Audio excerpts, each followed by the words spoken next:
Dari Auf bin Malik anin Nabi sallallahu alaihi wasallam qala, Nabi sallallahu alaihi wasallam bersabda, ana wa imra'atun saf'aul khaddain, aku bersama wanita yang pipinya telah berubah.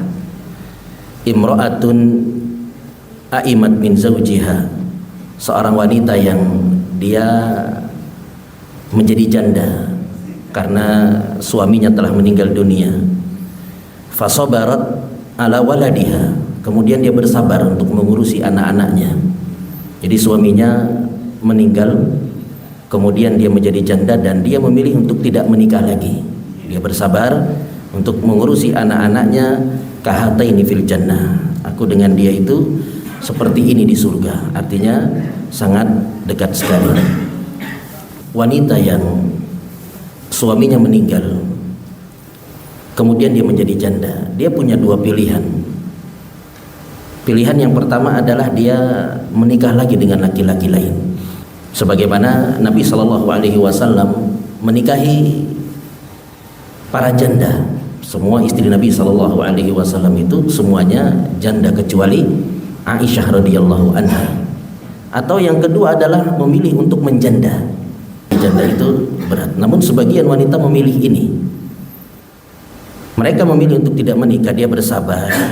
Ada beberapa alasan. Yang pertama adalah karena dia sangat cinta kepada suaminya dan dia ingin suaminya itu menjadi pasangannya nanti di surga. Karena nanti di surga seorang wanita itu bersama suami terakhirnya. Nabi sallallahu alaihi wasallam bersabda, ayyuma imra'atin tufiya anha zawjuha fatazawwajat ba'da fahiya li akhiri azwajiha. Wanita mana saja yang suaminya meninggal kemudian dia menikah lagi setelah itu, maka dia akan bersama suami yang terakhir.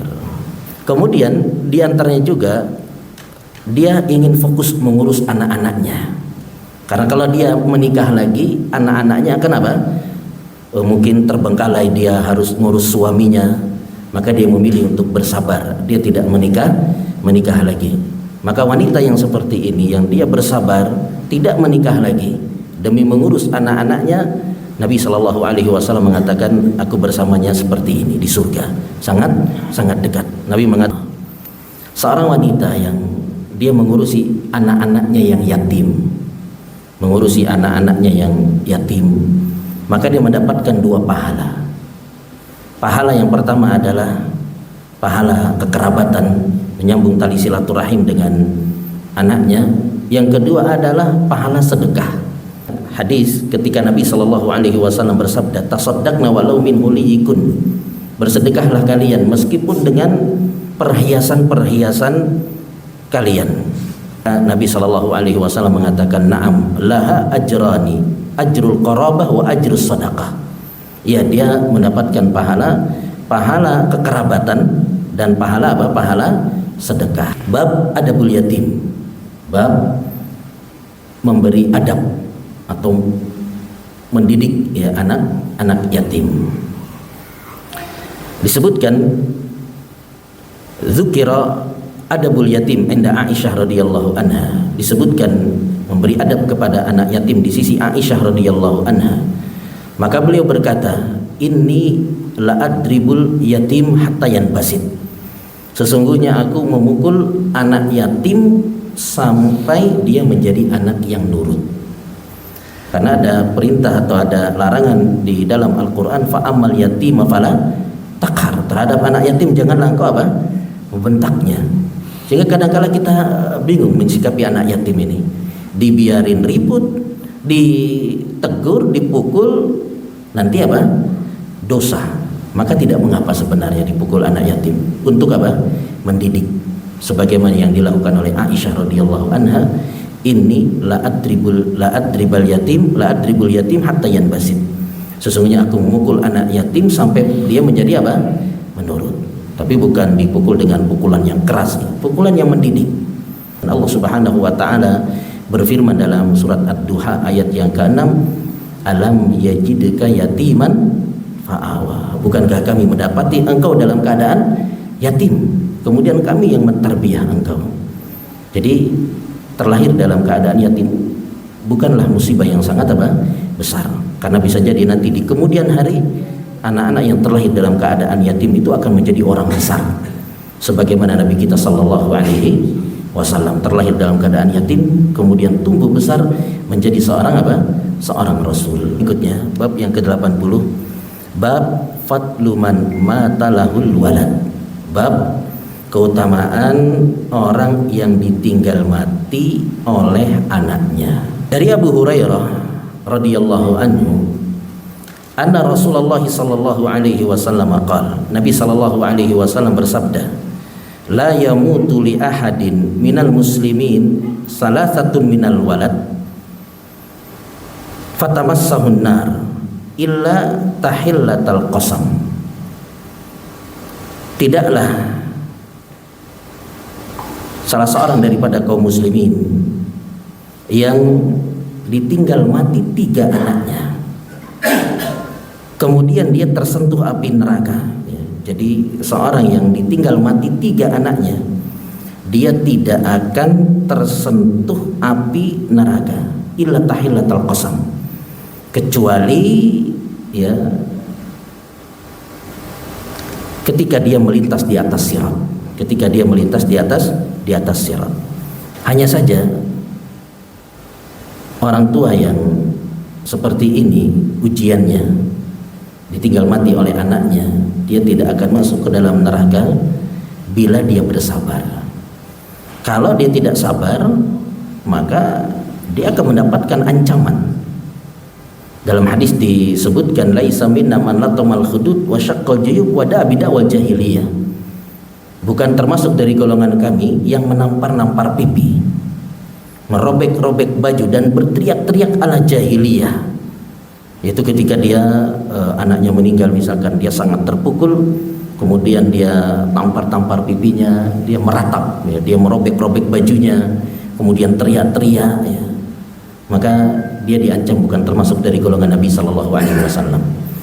Juga wanita yang meratap, ya, ketika dia ditinggal mati oleh anaknya, dia begitu sedih dan sampai meratap, maka ancamannya disebutkan dalam hadis, an-naihah idza lam tatub qabla mautiha, wanita yang meratap apabila dia tidak bertobat sebelum kematiannya, tuqamu yaumal qiyamah 'alaiha sirbalun min qatiran, nanti dia akan dibangkitkan pada hari kiamat dengan dituangkan cairan dari tembaga, atau dipakaikan pakaian dari cairan tembaga, wadirun min jarab, dan pakaian penyakit gatal, pakaian yang gatal-gatal, ya. Tapi kalau dia bersabar atas kematian anaknya, maka dia akan mendapatkan keutamaan terhindar dari neraka. Illa tahillatal qasam, kecuali tahillatul qasam itu adalah ayat dalam surat Maryam, wa in minkum illa wariduha kana ala rabbika hatman maqdiya. Setiap orang itu pasti akan mendatangi neraka, dan itu merupakan kepastian dari Allah Subhanahu wa taala. Maksudnya adalah mendatangi neraka adalah melintas di atas sirat, melintas di atas sirat. Jadi kemudian hadis yang berikutnya dari Abu Hurairah, anna imra'atun atatin Nabi sallallahu alaihi wasallam bisobiyin. Ada seorang wanita yang dia datang kepada Nabi sallallahu alaihi wasallam sambil menggendong anaknya. Dia berkata kepada Nabi, ud'ulahu, wahai Rasul, doakan anak saya ini dengan keberkahan supaya sehat. Faqad dafantu salasa, karena aku sudah menguburkan 3 anakku. Maka Nabi Shallallahu Alaihi Wasallam menghibur ibu ini dengan mengatakan, ihtadzarti bihidarin syadidin minan nar. Wahai ibu telah membuat benteng yang sangat kuat dari neraka. Ibu ini tidak akan dimasukkan ke dalam neraka karena kesabarannya ditinggal 3 anaknya. Bagaimana cara seorang dia bisa bersabar dengan kematian anak-anaknya? Maka kita membaca inna lillahi wa inna ilaihi raji'un, Allahumma jurni fi musibati wa akhlif li khairan minha. Ya Allah, berikanlah pahala atas musibah yang engkau berikan kepadaku ini dan gantilah dengan yang lebih baik. Sudah. Yang kedua adalah kita berdoa kepada Allah Subhanahu wa taala agar kita diberikan kekuatan. Agar kita diberikan apa? Kekuatan. Di antaranya kita berdoa, Allahumma inni as'aluka ridho ba'dal qada. Ya Allah, aku minta kepadamu ar-ridho, keridhaan setelah al-qada, setelah takdirmu. Dengan kita berdoa ini kadang-kala hati kita menjadi lebih tenang, atau Allah tampakkan hikmah kenapa anak-anak kita ini dibuat wafat oleh Allah Subhanahu wa taala. Bisa jadi kita ditampakkan hikmah ketika seorang dia ditimpa musibah, dia berdoa kepada Allah agar diberikan apa? Kekuatan dalam kesabaran dalam menerima apa? Musibah. Kemudian yang berikutnya, di antara cara seorang itu dia bisa sabar terhadap musibah yang Allah timpakan, dia mengingat kisah-kisah para salafus saleh atau kisah daripada nabinya sendiri sallallahu alaihi wasallam, yang mana nabi kita sallallahu alaihi wasallam diuji dengan ujian yang sangat berat. Semua anaknya meninggal dunia kecuali apa? Kecuali satu, yaitu Fatimah radhiyallahu anha. Bahkan ada anak beliau yang meninggal itu di pangkuan Nabi Sallallahu Alaihi Wasallam, membuat Nabi Sallallahu Alaihi Wasallam kemudian meneteskan air mata. Ya, Nabi Sallallahu Alaihi Wasallam juga sedih ya ketika anaknya meninggal dunia. Beliau meneteskan air mata karena memang anak itu adalah ya sebuah rizki yang Allah Subhanahu Wa Taala berikan, yang merupakan sebagai perhiasan dunia. Sehingga ketika misalkan anak seorang itu meninggal, berat bagi orang tuanya. Hadis yang berikutnya adalah dari Khalid Al-Absi. Dia berkata, mata ibnun li, anakku telah meninggal dunia.